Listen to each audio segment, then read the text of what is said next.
ഋതുവിൽ തുടങ്ങി take off വരെ വ്യത്യസ്തമായ കഥാപാത്രങ്ങളിലൂടെ നമുക്കേവർക്കും പ്രിയപ്പെട്ട ആസിഫ് അലിയും ഭാവനയും ഒരുമിച്ച് വരുന്നു എന്ന് പറയുമ്പോൾ തന്നെ നമുക്ക് ആ ചിത്രത്തിലുള്ള പ്രതീക്ഷ വളരെയധികം കൂടുതലായിരിക്കും. അത്തരത്തിൽ ഉള്ള ചിത്രമാണ് ഇപ്പോൾ തിയേറ്ററുകളിൽ നമുക്കൊപ്പമുള്ള അഡ്വഞ്ചേഴ്സ് ഓഫ് ഓമനക്കുട്ടൻ. ചിത്രത്തിന്റെ വിശേഷങ്ങളുമായി ഓമനക്കുട്ടൻ തന്നെ നമ്മോടൊപ്പമുണ്ട്. ആസിഫ് അലി, ആദ്യം തന്നെ ഇത്രയും സിനിമയിലും ഡിഫറെന്റ് ക്യാരക്ടേഴ്സ് ആണെന്ന് പറഞ്ഞതിൽ ഒരുപാട് നന്ദിയുണ്ട്. ആസിഫ്, ആരാണ് ഓമനക്കുട്ടൻ? എന്തൊക്കെയാണ് ഓമനക്കുട്ടന്റെ സാഹസങ്ങൾ അഡ്വഞ്ചേഴ്സ്? ഓമനക്കുട്ടൻ എന്ന് പറഞ്ഞ ഒരു ക്യാരക്ടറിന്റെ ചേഞ്ച് ഓവർ ആണ് ആ സിനിമ. അതുകൊണ്ടാണ് അതിന് അഡ്വഞ്ചേഴ്സ് ഓഫ് ഓമനക്കുട്ടൻ എന്ന് പറയുന്നത്. ഓമനക്കുട്ടന്റെ പോയിന്റ് ഓഫ് വ്യൂല് അഡ്വഞ്ചറസ് ആയിട്ട് തോന്നുന്ന കുറെ കാര്യങ്ങൾ, കുറച്ചൊരു ഇൻട്രോവേർഡ് ആയിട്ടുള്ള ഒരു ക്യാരക്ടറാണ് ഓമനക്കുട്ടൻ. അപ്പൊ അതിൽ നിന്നുകൊണ്ട് ഓമനക്കുട്ടൻ ഒപ്പിക്കുന്ന കുറെ കാര്യങ്ങളും അതിന്റെ ആഫ്റ്റർ എഫക്ട്സും ബാക്കിയുള്ള ക്യാരക്ടേഴ്സിന് ഇത് എഫക്ട് ചെയ്യുന്നതും ഒക്കെയാണ് ഈ അഡ്വഞ്ചേഴ്സ് ഓഫ് ഓമനക്കുട്ടൻ. ഓമനക്കുട്ടൻ പേര് കേൾക്കുമ്പോഴത്തേനും നമുക്കൊരു ഒരു പാവം മനുഷ്യനായിരിക്കും എന്നുള്ളൊരു തോന്നലുണ്ടാവുന്ന ആളാണ്. അപ്പം ശരിക്കും ഒരു ഓമനക്കുട്ടന്റെ ഈ ഒരു ഒരു ട്രാൻസിഷൻ ആണോ, അതോ ഒരു ഓമനക്കുട്ടൻ മാത്രമേ ഉള്ളൂ, പല ഗെറ്റപ്പിൽ എത്തുന്നുണ്ടോ? എന്തൊക്കെയാണ്? ഓമനക്കുട്ടന്റെ ഒരു ക്യാരക്ടറാണ് മെയിൻ ആയിട്ട് വരുന്നത്. ഓമനക്കുട്ടന്റെ ലൈഫിൽ ഉണ്ടാകുന്ന കുറച്ച് ഇൻസിഡൻസ് ആണ്. പിന്നെ കുറച്ച് ഫാന്റസി ഉണ്ട്. അതൊരു ഭയങ്കര ഇലാബറേറ്റഡ് സാധനമല്ല. ഓമനക്കുട്ടന്റെ കുറച്ച് ഫാന്റസിയാണ് ആ ക്യാരക്ടേഴ്സ് മുഴുവൻ. അതില് റിവീൽ ചെയ്യാനുള്ള കുറച്ച് ഞങ്ങളത് തിയേറ്ററിൽ പോയി കണ്ട് മനസ്സിലാക്കിക്കോളാം. ഞാൻ ആദ്യം പറഞ്ഞതുപോലെ ആസിഫും ഭാവനയും ഒരുമിച്ച് വരുമ്പോൾ തന്നെ നമുക്ക് എല്ലാവർക്കും നമ്മുടെ എക്സ്പെക്ടേഷൻസ് വളരെ കൂടുതലാണ്. നിങ്ങളെ മുമ്പ് പല സിനിമകളിലായി ഒരുമിച്ച് കണ്ടിട്ടുണ്ട്. ഒഴിമുറി ആണെങ്കിലും ഹണീബി 2 ചിത്രങ്ങളിലാണെങ്കിലും. അപ്പോൾ വീണ്ടും ഒരു സിനിമയിലേക്ക് എത്തുമ്പോൾ ഏത് രീതിയിലുള്ള പുതുമയാണ് പ്രതീക്ഷിക്കാൻ പറ്റുക? സ്ക്രിപ്റ്റിൽ ഇതിനെ നറേറ്റ് ചെയ്യുമ്പോൾ തന്നെ എൻ്റെ അടുത്ത് വരുമ്പോൾ തന്നെ ഭാവനയെ കാസ്റ്റ് ചെയ്തിട്ടാണ് ഇവർ വന്നത്.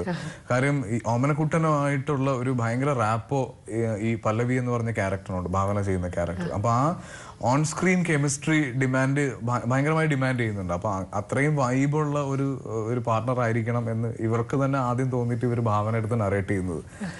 അപ്പൊ എനിക്കും അതിൻ്റെ അകത്ത് ഈ ഓമനക്കുട്ടന്റെ ത്രൂ ഔട്ട് ജേർണിയിൽ പല്ലവിയുടെ പ്രസൻസ് ഉണ്ട്. അപ്പൊ ആ ഒരു ഓൺ സ്ക്രീൻ വൈബ് വർക്ക്ഔട്ട് ചെയ്യാൻ വേണ്ടിയിട്ടാണ് ഭാവനയെ കാസ്റ്റ് ചെയ്തത്. പിന്നെ എൻ്റെ ഏറ്റവും അടുത്ത സുഹൃത്തുക്കളിൽ ഒരാളാണ് ഭാവന. ഞങ്ങള് ഒഴിമുറി ചെയ്യുന്ന സമയം മുതൽ എപ്പോഴും ഞാൻ പറയണ്ട, എൻ്റെ ഒരു ഫീമെയിൽ വേർഷനാണ് ഭാവന എന്ന് എനിക്ക് തോന്നിയിട്ടുണ്ട്. കാര്യം അത്രയും വട്ടുള്ള വേറൊരാളെ ഞാൻ പരിചയപ്പെട്ടിട്ടില്ല. അപ്പൊ അങ്ങനെ ഓമനക്കുട്ടനില് പല്ലവിയെ വേറെ ആരെയും നമുക്ക് ആലോചിക്കാൻ പറ്റില്ലായിരുന്നു. ഭാവന അല്ലാതെ ഒരാളെയും പല്ലവിക്കായിട്ട് നമുക്ക് കാര്യം ഈ സിനിമ കണ്ടു കഴിഞ്ഞാൽ നമുക്ക് അങ്ങനെ തന്നെ തോന്നും, വേറൊരാൾക്ക് അത് ചെയ്യാൻ പറ്റില്ല എന്ന് ഉറപ്പാണ്. ഈ ചിത്രത്തിൽ നിങ്ങളെ രണ്ടുപേരും കൂടാതെ സിദ്ദിഖ്, അജു വർഗീസ്, സൈജു കുറുപ്പ് തുടങ്ങിയൊരു വലിയൊരു നിര തന്നെ ഉണ്ട്. അപ്പൊ അവരെ കുറിച്ച് ശരിക്കും ഇവരോട് ഏറ്റവും താങ്ക്സ് പറയേണ്ടത്, മൈസൂറാണ് ഈ സിനിമ മുഴുവൻ ഷൂട്ട് ചെയ്തത്. മൈസൂരിലേക്ക് എത്തിപ്പെടുക എന്ന് പറഞ്ഞാൽ വളരെ ഈസി അല്ല നമുക്ക്. കാര്യം ബൈ റോഡ് പോവാണ് എപ്പോഴും പ്രാക്ടിക്കൽ, അല്ലെങ്കിൽ ബാംഗ്ലൂർ പോയിട്ട് അവിടെ നിന്ന് വരണം. അപ്പൊ ഈ സിനിമ എന്ന് പറയുമ്പോൾ ചിലപ്പോൾ ഒരു 3 ദിവസം ഗ്യാപ്പ് വരും. അപ്പൊ തിരിച്ച് വീട്ടിൽ വന്നിട്ട് ഈ 3 ദിവസം കഴിഞ്ഞ് എഗെയിൻ മൈസൂരിൽ വരണം. അപ്പൊ ഇത് ഒക്കെ എല്ലാവരും ഈ സിനിമയോടുള്ള ഒരു ഇഷ്ടം കൊണ്ട്, ഈവൻ അജു ആണെങ്കിൽ പോലും എനിക്ക് തോന്നുന്നു അജുന് 2 ആഴ്ച അവിടെ ഷൂട്ട് നമ്മൾ ഒരു സ്കെഡ്യൂളിൽ പ്ലാൻ ചെയ്തിട്ട് ആ 2 ആഴ്ചയിൽ 3 ദിവസം ഷൂട്ടുള്ളൂ. പക്ഷെ മൈസൂർ വന്ന് നമ്മുടെ കൂടെ ഫുൾ നിന്ന് ഈ 3 ദിവസം ഷൂട്ട് ചെയ്ത് അല്ലാത്ത ദിവസം ലൊക്കേഷനിൽ വരിക. മൊത്തത്തിലൊരു ഹോളിഡേ മൂഡ് മൈസൂർ ഞങ്ങൾക്ക് ഉണ്ടായിരുന്നു. കാര്യം എസ്പെഷ്യലി മൈസൂർ ഞാൻ പോയത് എൻ്റെ സ്കൂളിൽ നിന്ന് എൻ്റെ ബസ്സിൽ ഏത്തപ്പഴവും ബ്രെഡും ഒക്കെ ആയിട്ട് പണ്ട് ടൂർ പോയതാണ്. അത് കഴിഞ്ഞിട്ട് ഞാൻ ആദ്യമായിട്ടാണ് മൈസൂർ പോകുന്നത്, ഇത്രയും ദിവസം മൈസൂർ സ്പെൻഡ് ചെയ്യുന്നത്. അപ്പൊ അത് ആ മൊത്തത്തിൽ ഈ ഓമനക്കുട്ടന്റെ സ്ക്രിപ്റ്റിംഗിൽ ഭയങ്കരമായിട്ട് സപ്പോർട്ട് ചെയ്യുന്നത് എൻ്റെ ജോഗ്രഫി ഉണ്ട്. കാര്യം ഇത് കേരളത്തിലല്ല സംഭവിക്കുന്നത്. അപ്പൊ അത് മൈസൂരിൽ നമുക്ക് ആപ്റ്റായിരുന്നു. അപ്പൊ അങ്ങനെ ഷൂട്ട് ചെയ്യുമ്പോൾ ഈ ആർട്ടിസ്റ്റുകൾ എല്ലാവരും, ഇപ്പൊ ഈവൻ സിദ്ദീഖ ഇത്രയും സീനിയർ ആയിട്ടുള്ള ആളാണ്, സിദ്ദീഖ വളരെ രസമായിട്ട് നമ്മളോട് അവിടെ സ്പെൻഡ് ചെയ്തു. അങ്ങനെ എല്ലാവരും, ഇപ്പൊ സൈജു കുറുപ്പിന്റെ ക്യാരക്ടറുണ്ട്. അപ്പൊ ഇവരെല്ലാം ഈ പറഞ്ഞ പോലെ ക്യാരക്ടേഴ്സിന്, സിദ്ദീഖയുടെ ക്യാരക്ടറൊക്കെ എനിക്ക് തോന്നുന്നത് ചോട്ടാ മുംബൈ കഴിഞ്ഞിട്ട് സിദ്ദീഖ ഇങ്ങനത്തെ ഒരു ക്യാരക്ടർ ആദ്യമായിട്ടായിരിക്കും. ഭയങ്കര അല്ല, അദ്ദേഹത്തിന് നമുക്ക് ഈ പറഞ്ഞ മാതിരി പ്രതീക്ഷിക്കാൻ പറ്റില്ല റോളായിരിക്കും ചെയ്യുന്നത്. ചിലപ്പോ ചിരിച്ചുകൊണ്ട് പെട്ടെന്ന് അങ്ങ് സെൻഡ് ആയി പോവാ. കാരണം പല സമയത്തും നമ്മള് ഈ സ്ക്രിപ്റ്റിലുള്ള കുറച്ച് കോമഡി സീക്വൻസസ് സിദ്ദീഖ കൊടുക്കുമ്പോ സിദ്ദീഖ എടാ ഇത് ഇങ്ങനെ ചെയ്താൽ വർക്ക്ഔട്ട് ആവില്ല, ഞാൻ വേറൊരു സാധനം ചെയ്യാം, അവൻ സിദ്ദീഖ ചെയ്യാം. അപ്പൊ നമ്മൾ ഓർക്കും ഇത് എന്താണ് നമുക്കിത് തോന്നാതിരുന്നതെന്ന് തോന്നിപ്പോകും. അദ്ദേഹത്തിന്റെ കൃത്യമായ ഒരുപാട് റെഫറൻസസ് ഈ സിനിമയ്ക്ക് വേണ്ടിയിട്ട് നമ്മൾ ഉപയോഗിച്ചിട്ടുണ്ട്. സിദ്ദീഖയുടെ ഇതുവരെയുള്ള ക്യാരക്ടേഴ്സും പെർഫോമൻസും എല്ലാം രോഹിത്, ഇതിന്റെ ഡയറക്ടർ, വളരെ രസമായിട്ട് ഈ സിനിമയ്ക്ക് വേണ്ടിയിട്ട് പ്ലാൻ ചെയ്ത് കൊണ്ടുവന്നത്. രോഹിത് ആദ്യമായിട്ട് സംവിധാനം ചെയ്യുന്ന ചിത്രമാണ്. ആസിഫ് മുമ്പും ഇതുപോലെ പുതിയ സംവിധായകരുടെ കൂടെ പലപ്പോഴും വർക്ക് ചെയ്തിട്ടുണ്ട്. അപ്പൊ അങ്ങനെ ഒരു നടൻ എന്ന നിലയിൽ ഒരു പുതിയ സംവിധായകനെ എങ്ങനെ നോക്കിക്കാണുന്നു? അതായത് ആക്ച്വലി ഇവർ എന്നെ ഒരു മാസത്തോളം ഫോണിൽ ട്രൈ ചെയ്ത് കിട്ടാതിരുന്നത് ഈ പ്രോജക്റ്റ് ഇനി നടക്കില്ല എന്ന് കരുതിയിരിക്കുന്ന സമയത്താണ് സൈജു കുറുപ്പിനെ ഇവർ കാണുന്നതും പരിചയപ്പെടുന്നതും.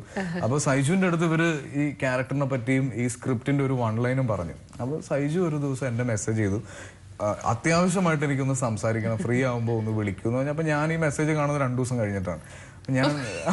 ഞാൻ ഫോണിൽ അത്രയും നൊട്ടോറിയസ് ആണ്.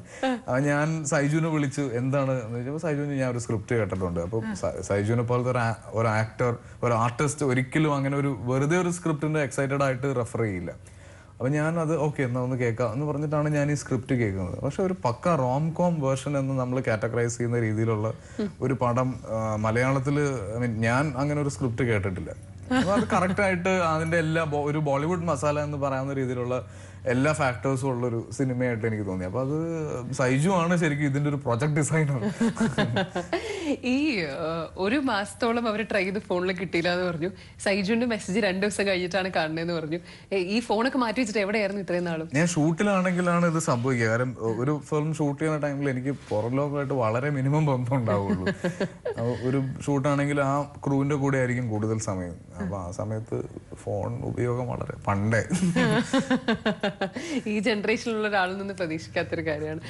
അല്ല, അപ്പം എങ്ങനെയാണ് പൊതുവെ ഇങ്ങനെ ഫോൺ മാറ്റി വെക്കുമ്പോൾ ഇതുപോലെ സിനിമയിലുള്ളവർക്ക് തന്നെ അല്ലെങ്കിൽ ഒരു പുതിയ ഒരു കഥാപാത്രത്തിന് വേണ്ടി വിളിക്കുന്നവർക്ക് അപ്പൊ എങ്ങനെയാണ് ആസിഫ് അലീനെ നേരിട്ട് വന്നാൽ?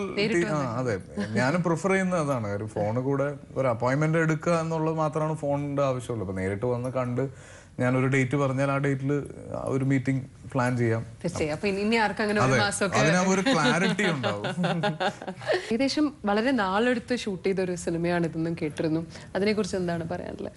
അതിന് ഒരുപാട് കാരണങ്ങളുണ്ട്. ഒന്ന് ഞാൻ പറഞ്ഞില്ലേ, മൈസൂർ എത്തിപ്പെടുക എന്ന് പറഞ്ഞാൽ വളരെ ഈസി ആയിട്ടുള്ള ഒരു കാര്യമല്ല. പിന്നെ ഇതിൽ ഗെറ്റപ്സും ഒക്കെ കുറച്ചധികം പ്ലാൻ ചെയ്ത് സമയമെടുത്ത് ചെയ്യേണ്ട കുറെ കാര്യങ്ങളുണ്ടായിരുന്നു.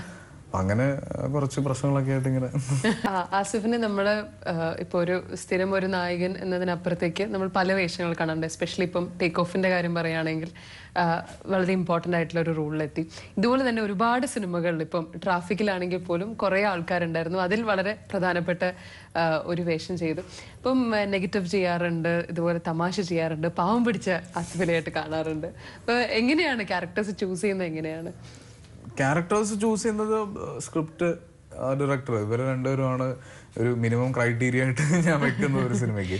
ഡയറക്ടർ എന്ന് പറഞ്ഞു കഴിഞ്ഞാൽ തന്നെ പലപ്പോഴും ഈ പറഞ്ഞ മാതിരി പുതിയ ആൾക്കാരുടെ കൂടെ കാണാറുണ്ട്. അപ്പം ഈ ഡയറക്ടർ എന്തായാലും ഗ്യാരണ്ടി ആണ്, അങ്ങനെയൊന്നും അറിയില്ല. അത് ഈ പറഞ്ഞല്ലോ, സ്ക്രിപ്റ്റ് പറയുമ്പോൾ നമ്മുടെ മനസ്സിലൊരു സിനിമ വരുമല്ലോ. അപ്പൊ ആ സിനിമയ്ക്കാണ് നമ്മൾ ഡേറ്റ് കൊടുക്കുന്നത്. പിന്നെ സിനിമ ആണ് എനിക്ക് ഒരു ഹീറോ ഇമേജിനേക്കാളും ഞാൻ പ്രിഫർ ചെയ്യുന്നത് ഒരു നല്ല ആർട്ടിസ്റ്റ് എന്നുള്ളതിലാണ്. അപ്പൊ അതുകൊണ്ട് പല സമയത്തും ചില ക്യാരക്ടേഴ്സ് പറയുമ്പോൾ അതിന് എത്ര സ്ക്രീൻ സ്പേസ് ഉണ്ടെന്ന് നോക്കാറില്ല. പക്ഷെ എന്നാലും എന്തിനാണ് ഇങ്ങനെ ഈ ക്യാരക്ടർ ചെയ്തത് എന്ന് ആരും ചോദിക്കാത്ത രീതിയിലായിരിക്കണം. ഈ പ്രൊഡ്യൂസറൊക്കെ കൂടെ ആകുമ്പോൾ ഉത്തരവാദിത്തങ്ങൾ എങ്ങനെയാണ് സിനിമയില്? കുറച്ചുകൂടി പ്രൊഡക്ഷൻ, എൻ്റെ പാർട്ണർ സജിൻ എന്ന് പറഞ്ഞിട്ട്, സജിനാണ് പ്രൊഡക്ഷൻ മൊത്തം ചെയ്യുന്നത്. അപ്പൊ ഞാനതില് ഷൂട്ടിന് കറക്റ്റായിട്ട് ഒരു 3 ദിവസം മുമ്പ് ഇതിൻ്റെ അത് നൂരും. അതായത് ഷൂട്ട് ഒരു ആക്ടർ എന്ന രീതിയിൽ ഞാൻ വന്ന് നിൽക്കുമ്പോൾ ഇതിൻ്റെ ഇടയിൽ പ്രൊഡക്ഷനും ഒന്നും സംസാരിക്കാനൊന്നും എനിക്ക് അറിയില്ല. അല്ലെങ്കിലും ഞാൻ അതിനൊരു ഭയങ്കര മാർക്കറ്റിങ്ങും സ്ട്രാറ്റജിയുള്ള ഒരാളല്ല. സിനിമ ഞാൻ ഒരു ആക്ടർ എന്ന് തന്നെയാണ് ഏറ്റവും കംഫർട്ടബിൾ ആയിട്ട് നിൽക്കുന്നത്. എന്നാലും പ്രൊഡക്ഷൻ ഭയങ്കര രസമാണ്, ഭയങ്കര ഫ്രീഡവും. ഈ ടേക്ക് ഓഫ് ഇത്ര അധികം ശ്രദ്ധിക്കപ്പെടുന്നു കരുതിയിരുന്നു ചെയ്യുന്ന സമയത്ത് തന്നെ? എനിക്ക് അതിൽ ഭയങ്കര കോൺഫിഡൻസ്. കാരണം മഹേഷ് ചേട്ടനെ എനിക്ക് വളരെ അധികം കാലം മുതൽ അറിയാം. കാര്യം ട്രാഫിക് എഡിറ്റ് ചെയ്യുന്ന സമയം മുതലാണ് ഞാൻ ഇദ്ദേഹത്തിനെ പരിചയപ്പെടുന്നത്. പിന്നെ ഒരുപാട് കോമൺ ഫ്രണ്ട്സ് ഉണ്ട്. ഒരുപാട് സബ്ജക്ട്സിൽ ഇവൻ നിർണായകം മഹേഷ് ചേട്ടനെ എഡിറ്റ് ചെയ്യുന്ന ടൈമിലൊക്കെ ഞങ്ങൾ പൂനെ ഷൂട്ട് ചെയ്യുമ്പോഴൊക്കെ ത്രൂ ഔട്ട് നമ്മുടെ കൂടെ വന്ന് നിൽക്കുമായിരുന്നു. അപ്പൊ അങ്ങനെ അദ്ദേഹത്തിന്റെ ഈ സ്ക്രിപ്റ്റിലുള്ള പ്രിപ്പറേഷനും പിന്നെ രാജേഷ് പിള്ളയ്ക്ക് വേണ്ടിയിട്ടാണ് ആ സിനിമ ചെയ്തത്. അപ്പൊ രാജേഷ് ചേട്ടനൊക്കെ ആയിട്ടുള്ള ഒരു ബന്ധവും അപ്പൊ അതും എല്ലാം ആ സിനിമയുടെ ഒരു ഭാഗം ആവണം എന്ന് തന്നെ എനിക്കുണ്ടായിരുന്നു. പിന്നെ ആ ക്യാരക്ടറും ഞാൻ ഭയങ്കര സാറ്റിസ്ഫൈഡ് ആയിരുന്നു. ഈ ഏത് തരം ക്യാരക്ടേഴ്സാണ് കൂടുതലായിട്ട് ഇങ്ങനെ സാറ്റിസ്ഫാക്ഷൻ തരാം? അല്ലെങ്കിൽ കുറച്ചുകൂടെ ചോദിക്കുകയാണെങ്കിൽ ഏറ്റവും കംഫർട്ടബിൾ ഏതാണ് എന്ത് തരത്തിലുള്ള ക്യാരക്ടേഴ്സ് ചെയ്യുമ്പോൾ? കാര്യം പല രീതിയിൽ നമ്മൾ കാണുന്നതുകൊണ്ട് ഇപ്പൊ എങ്ങനെയാണ് കഥാപാത്രങ്ങൾ തിരഞ്ഞെടുക്കുക? ഏതാണ് ഏറ്റവും കൂടുതൽ കംഫർട്ടബിൾ? അത് ഞാനല്ല, പ്രേക്ഷകനാണ് പറഞ്ഞത്. ഞാനിതെല്ലാം ട്രൈ ചെയ്യുന്നതാണ്. എൻ്റെ ഉള്ളിൽ ഞാൻ പറഞ്ഞില്ലേ ഭയങ്കര പാഷനേറ്റ് ആയിട്ടുള്ള ഒരു സിനിമ മോഹിയുണ്ട്. അപ്പൊ അതുകൊണ്ട് എനിക്ക് ഇതെല്ലാം പറ്റുമെന്നുള്ളൊരു വിശ്വാസവും എവിടെയോ ഉണ്ട്. അപ്പൊ അത് ഞാനിങ്ങനെ ട്രൈ ചെയ്തുകൊണ്ടിരിക്കുന്നു. അതിൻ്റെ അത് സക്സസ്ഫുൾ എത്ര ആണ് എന്നുള്ളത് എനിക്ക് ഇപ്പോഴും അറിയില്ല. എന്നാലും ഏറ്റവും കൂടുതൽ അപ്രിസിയേഷൻ കിട്ടിയത് മനു രാഘവ് എന്ന് പറഞ്ഞ ക്യാരക്ടറാണ്. എന്നെ ഏറ്റവും കൂടുതൽ റിലേറ്റ് ചെയ്യുന്നതും ആ ക്യാരക്ടറാണ്. ട്രെയിനിലൊക്കെ വെച്ച് പോയി ചോദിക്കാറുണ്ടോ? ട്രെയിനിലുണ്ടെങ്കിൽ ചോദിച്ചിട്ടുണ്ട്.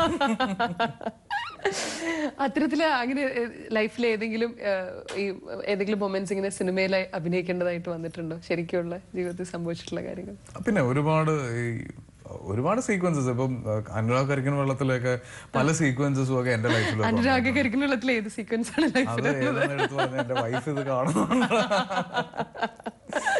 അല്ല, ഞാനും അങ്ങനെ പെട്ടെന്നൊരു ഭയങ്കര ചില്ലും കൂട്ടിലിട്ട് കൊണ്ടുവന്ന് നല്ല മനുഷ്യനായിട്ട് ഇറങ്ങിയ ആളൊന്നുമല്ല. ഞാനും അത്യാവശ്യം എല്ലാ കുസൃതിയും ഉണ്ടായിരുന്ന ആണ്. പിന്നെ ഉണ്ടായിരുന്നതാണ്. അതും ഭാര്യ കാണുന്നോണ്ടാണ്. അല്ല, ഞാൻ ഭയങ്കര തിരക്കായി പോയി.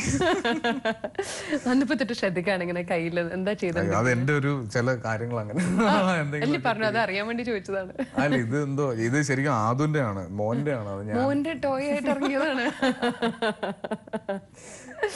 വീണ്ടും നമ്മൾ സിനിമയിലേക്ക് വരുമ്പോൾ പാട്ടുകളെ കുറിച്ച്, ഇപ്പം കോഹിനൂർ എന്നുള്ള സിനിമയിലെ ഹേമന്തവൻ വളരെയധികം എനിക്കൊന്ന് ഒരുപാട് സമയത്തോളം ആൾക്കാർ പാടി നടന്ന, ഒരുപാട് കേട്ട ഒരു പാട്ടായിരുന്നു.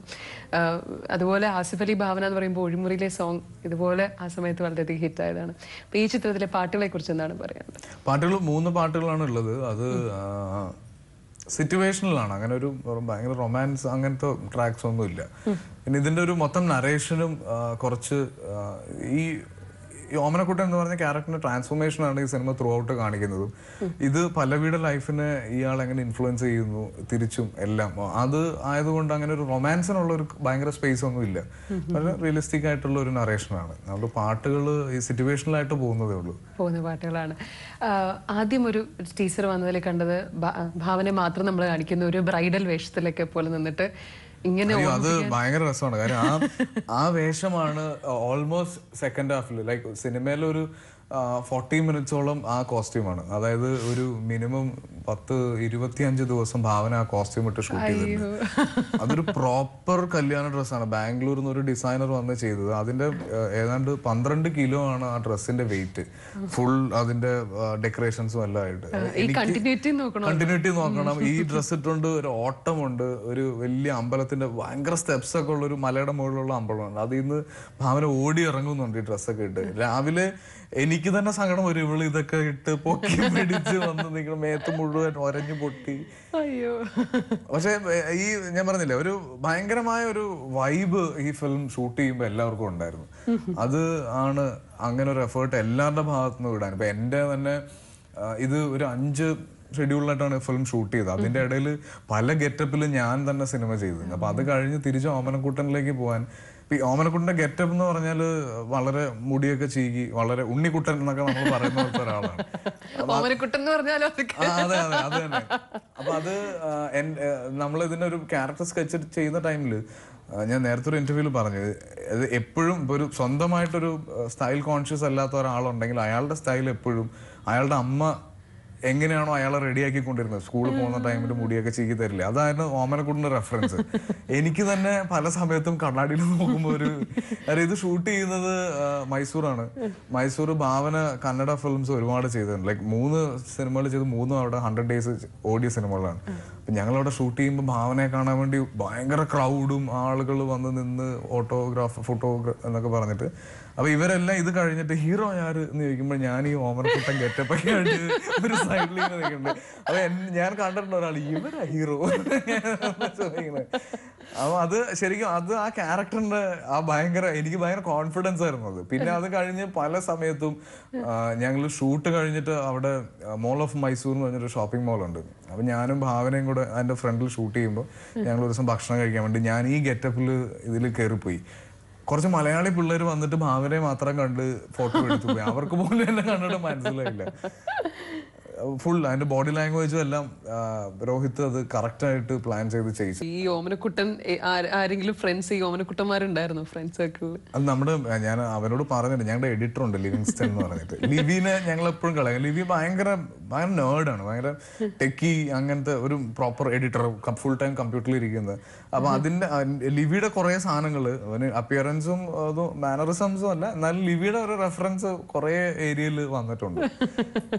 അജു വർഗീസ് പുള്ളി ഈ സിനിമകളിലൊക്കെ തന്റേതായ രീതിയിൽ വന്ന ഒരു പ്രസൻസ് അറിയിച്ചിട്ട് പോകുന്ന ഒരാളാണ്. അപ്പൊ അദ്ദേഹത്തിന്റെ ഈ സിനിമയിൽ എന്താണ് കഥാപാത്രം? അജു ശരിക്കും ഭാവനയുടെ മുറച്ചിറക്കനാണ്. അത് ഈ ചിരിയാണ് അവിടെ എല്ലാവർക്കും കിട്ടിയത്. അജു ഭയങ്കര രസമായിട്ട് ആസ്വദിച്ച് ഷൂട്ട് ചെയ്ത ഒരു ഫിലിമായിട്ട് എനിക്ക്. കാര്യം പല സീൻസിലും അജുന്റെ റിയാക്ഷൻസും അജുന്റെ ഇംപ്രവൈസ് ചെയ്ത കാര്യങ്ങളും എല്ലാം ഒരു ആക്ടർ എന്ന നിലയിൽ ഞാനിപ്പോൾ അജുനെ മലർവാടി മുതൽ, അപൂർവരാഗം മലർവാടി ഒരു സമയത്താണ് റിലീസാകുന്നത്, അന്ന് മുതൽ എനിക്ക് അറിയാവുന്ന അജുവാണ്. അപ്പോൾ ഒരു ആക്ടർ, ഒരു കൊമേഡിയൻ എന്നുള്ള രീതിയിൽ അജു ഭയങ്കരമായ ചേഞ്ച് വന്നിട്ടുണ്ട്. അത് ഈ സിനിമയിലായിരിക്കും ഒരു പക്ഷെ അത്രയും എവിഡന്റ് ആയിട്ട് കാണുക തന്നെ. ഈ സിനിമ ഇപ്പൊ തിയേറ്ററിലേക്ക് എത്തുന്നത് അല്ലെങ്കിൽ എത്തിയിരിക്കുന്നത് എല്ലാവരും ബാഹുബലിയെ കുറിച്ച് സംസാരിച്ചുകൊണ്ടിരിക്കുന്ന ഒരു സമയത്താണ്. ഇപ്പൊ ഈ ഒരു സമയത്ത് ഒരു സിനിമ റിലീസ് ചെയ്യുമ്പോൾ അതിൻ്റെതായ ഏതെങ്കിലും രീതിയിലുള്ള ടെൻഷൻ ഉണ്ടോ? പക്ഷെ അത് ഒരു ഇൻഡസ്ട്രിയിലുള്ള ഒരാളെന്ന നിലയിൽ ബാഹുബലി ഭയങ്കരമായിട്ട് മൊത്തം ഇൻഡസ്ട്രി ഒന്ന് റിഫ്രഷ് ചെയ്തിട്ടുണ്ട്. കാര്യം തിയേറ്ററിൽ പോയി സിനിമ കാണാം, സിനിമ എന്നുള്ള ആ ഒരു മീഡിയം അല്ലെങ്കിൽ ആ ഒരു എന്റർടൈൻമെന്റ്, ആ സെഗ്മെന്റ് ഭയങ്കരമായിട്ട് ഒന്ന് ഉഷാറായി അല്ലെ. നമുക്ക് അതിൻ്റെ അകത്തൊരു സന്തോഷമില്ലേ, ബാഹുബലി 1000 കോടി വാങ്ങി, അല്ലെങ്കിൽ അത് തിയേറ്ററിൽ എല്ലാ ഷോസും ഹൗസ്ഫുൾ ആണെന്നൊക്കെ പറയുമ്പോൾ ഉണ്ട്. നമ്മുടെ സിനിമകളിൽ പല സിനിമകളും തിയേറ്റേഴ്സിൽ നിന്ന് മാറ്റി ബാഹുബലി റീപ്ലേസ് ചെയ്തു. അപ്പൊ അങ്ങനെയൊക്കെ ഉണ്ടെങ്കിൽ പോലും ആളുകൾക്ക് പൊതുവെ സിനിമയോടുള്ള ഇഷ്ടം ഒന്നും കൂടെ കൂടി ബാഹുബലി കാരണം. അപ്പൊ അത് ഇനി കുറെ നാള്, ഈവൻ പുലിമുരുകൻ കാരണം ഞാൻ ഹണിബിയുടെ പ്രൊമോഷൻസിന്, ഹണിബി ദുബായ് റിലീസിന് പോയ സമയത്താണ് ഞാൻ പ്രേമം എന്ന ഒറ്റ സിനിമ കൊണ്ട് ദുബായിൽ മലയാളം ഇൻഡസ്ട്രി അത്രയും വലിയൊരു ഭയങ്കരമായൊരു റീച്ച് കിട്ടിയിട്ടുണ്ട് മലയാളം ഫിലിമിന്. അതിന് കണ്ടിന്യൂഷൻ പുലിമുരുകൻ ദുബായിൽ 40-50 ദിവസം ഹൗസ്ഫുൾ ആയിട്ട് ഓടി. ഏകദേശം കേരളത്തിൽ നിന്ന് കിട്ടിയ അതേ കളക്ഷൻ അവിടെ നിന്നും കിട്ടി. അപ്പൊ അതൊക്കെ ഇൻഡസ്ട്രി വലുതാവുന്നതും സിനിമ ഭയങ്കരമായിട്ട് ബൂസ്റ്റപ്പ് ചെയ്യപ്പെടുകയും ചെയ്യുന്നുണ്ട്. അത് നമുക്ക് ഭയങ്കര പ്രതീക്ഷയാണ് ശരിക്കും. ട്രെയിലറിന്റെ കാര്യം നമ്മൾ സംസാരിച്ചു തുടങ്ങി, പിന്നെ നമ്മൾ ഭാവനയുടെ വെഡിങ് ഡ്രസ്സിലേക്കൊക്കെ മാറിപ്പോയി. അപ്പൊ അതിൽ ചോദിക്കുന്നത് ഓർക്കുന്നുണ്ടോ എന്നാണ് പല കാര്യങ്ങളും. അപ്പം അങ്ങനെ ഒരു മെമ്മറി ലോസ് ഒക്കെ ഉണ്ടോ? അതാണോ സിനിമയിൽ നമുക്ക് കൂടുതൽ പ്രതീക്ഷിക്കാൻ പറ്റണേ? സർപ്രൈസ്. അതൊരു സസ്പെൻസ് ഫാക്ടർ ആക്കി വെച്ചിട്ടുണ്ട്. ഓക്കെ, അപ്പൊ അതിനെ കുറിച്ച് കൂടുതൽ ചോദിക്കുന്നില്ല. അഡ്വഞ്ചേഴ്സ് ഓഫ് ഓമനക്കുട്ടന് ശേഷം ഇനി ആസിഫലി നമുക്ക് ഏതൊക്കെ സിനിമകളിലാണ് ഇനി കാണാൻ പറ്റുന്നത്? റിലീസിനുള്ളത് തൃശ്ശൂർ ക്ലിപ്തം, അവരുടെ രാവുകൾ, ഈ 2 സിനിമകളാണ്. തൃശ്ശൂർ ക്ലിപ്ത് ഞാൻ ചെമ്പൻ ചേട്ടൻ, ഇർഷാദ്, അപർണ ബാലമുരളിയാണ് അതിലെ ഹീറോയിൻ. അവരുടെ രാവുകൾ ഞാൻ, ഉണ്ണി, വിനയ് ഫോർട്ട്, നെടുമുടി വേണുചേട്ടൻ. അതും ഫുൾ ഷൂട്ട് കഴിഞ്ഞിരിക്കുന്നു. ഇപ്പൊ കാറ്റ് എന്ന് പറഞ്ഞിട്ടൊരു സിനിമയാണ് ചെയ്തുകൊണ്ടിരിക്കുന്നത്. ഞാൻ, മുരളി ഗോപി ചേട്ടൻ, ഉണ്ണി പി ദേവ്, ഞങ്ങൾ 3 പേരാണ്. അരുൺകുമാർ അരവിന്ദ് സംവിധാനം ചെയ്യുന്നു. അപ്പോ ഈ ആസിഫ് അലി എന്നുള്ള ഒരു ആക്ടർ ആയതുകൊണ്ട് ചോദിക്കുകയാണ്, അപ്പൊ ഇതിലൊക്കെ നമുക്ക് എന്തൊക്കെ വ്യത്യസ്തതകളാണ് പ്രതീക്ഷിക്കാൻ പറ്റണേ? കാര്യം എന്ന് വെച്ച് കഴിഞ്ഞാല് എന്താണെങ്കിലും 3 സിനിമകളിലും ഒരു സാമ്യം ഒട്ടും കാണില്ല എന്ന് തോന്നുന്നു. അപ്പൊ അതുകൊണ്ടാണ് ഈ സ്ക്രിപ്റ്റ് വൈസ് ഒരുപാട് ഡിഫറൻസ് ഉള്ള ഒരു പല കാറ്റഗറിപ്പെട്ട സിനിമകളാണ്. അല്ല, ഹ്യൂമർ ആണോ, നെഗറ്റീവ് ഷെയ്ഡ് ആണോ? കാര്യം ഇതെല്ലാം ചെയ്യുന്ന ഒരാളായതുകൊണ്ട് ഹ്യൂമർ ആണ്. എനിക്ക് തൃശ്ശൂർ ക്ലിപ്തം കുറച്ച് ഹ്യൂമറസ് ആണ്, ഒരു തൃശ്ശൂർ സബ്ജക്റ്റ് ആണ്. അപ്പൊ തൃശ്ശൂർ ഭാഷയൊക്കെയാണ്. അപ്പൊ അതും കുഴപ്പമില്ലാതെ ചെയ്തു. ഞാൻ സപ്തമശ്രീ ചെയ്തിരുന്നു അതിനകത്ത്. പക്ഷെ വലിയൊരു സ്ലാങ് ഒന്നും പിടിച്ചിട്ടില്ല. പക്ഷെ ഇതൊരു കുറച്ച് ഉൾനാടൻ തൃശ്ശൂർ ഭാഷയാണ്. അതും രസമുണ്ടാവും. എനിക്ക് സ്ക്രിപ്റ്റ് ഉണ്ടെങ്കിലും പറയാം. പിന്നെ അരുൺകുമാർ അരവിന്ദന്റെ ചിത്രം, അദ്ദേഹം പൊതുവെ ഗൗരവമുള്ള സിനിമകളാണല്ലോ കൂടുതൽ. ഞാൻ ഈ അടുത്ത കാലത്ത് ലെഫ്റ്റ്, കോക്ടെയിൽ, ഇതെല്ലാം നമുക്ക് ഭയങ്കര ഇഷ്ടപ്പെട്ട സിനിമകളല്ലേ. അപ്പൊ അത് ഞാനും ഭയങ്കര ആഗ്രഹിക്കുന്ന ഒരു നല്ല സിനിമ ഭാഗമാവണം എന്നുള്ളത്. അപ്പൊ അത് ഭയങ്കര പ്രതീക്ഷ വരുന്ന ഒരു സിനിമയാണ്. ആ ചിത്രത്തിൽ എന്താണ് ക്യാരക്ടർ? എന്താണ് അത്? നൂഹ് കണ്ണ് എന്ന് പറഞ്ഞിട്ട് ആണ് ക്യാരക്ടറിന്റെ പേര്. അപ്പൊ അതിനൊരു ഭയങ്കര ഒന്നും ഇതുവരെ പുറത്തു വിട്ടിട്ടില്ല. അത് കുറച്ചൊരു പുതിയ, ഞാൻ ചെയ്യാത്തൊരു സിനിമയാണ്. അപ്പൊ അത് ഒഫീഷ്യലി ഒരു അനൗൺസ്മെന്റ് ഉണ്ടാവും ഉടനെ. അപ്പൊ എന്തായാലും ഓമനക്കുട്ടന്റെ സാഹസങ്ങളൊക്കെ നമുക്ക് ഇനി നേരിട്ട് പോയി കണ്ടു തന്നെ മനസ്സിലാക്കേണ്ടതായിട്ടുണ്ട്. എന്താണ് പ്രേക്ഷകരോട് പറയാനുള്ളത്? പ്രേക്ഷകരോട് എല്ലാ സിനിമയ്ക്കും പറയാറുള്ളത് തന്നെയാണ്, നല്ല സിനിമയാണെങ്കിൽ തീർച്ചയായിട്ടും സപ്പോർട്ട് ചെയ്യണം. ഈ സിനിമ കണ്ട് കൃത്യമായ അഭിപ്രായങ്ങൾ ഫേസ്ബുക്കിലൂടെയും സോഷ്യൽ മീഡിയയിലെയും കൂടെ അറിയിക്കുക. അല്ലാതെ ഒരു സിനിമയെ മനഃപൂർവ്വം ആരും മോശമാക്കി എഴുതരുത്. എല്ലാ സിനിമകളും ഓടണം, എല്ലാ സിനിമകളും വലിയ സക്സസ് ആവണം. ഒരുപാട് പേരുടെ എഫേർട്ട് ഉണ്ട് ഈ സിനിമയിൽ. അപ്പം നല്ലതാണെങ്കിൽ തീർച്ചയായിട്ടും സപ്പോർട്ട് ചെയ്യുക. തീർച്ചയായും ഇത്രയും സമയം നമ്മളോടൊപ്പം വിശേഷങ്ങൾ പങ്കുവച്ചതിന് ഒരുപാട് നന്ദി. അതോടൊപ്പം ഓമനക്കുട്ടനും ഇനി വരാനിരിക്കുന്ന എല്ലാ കഥാപാത്രങ്ങൾക്കും എല്ലാവിധ ആശംസകളും. Thank you.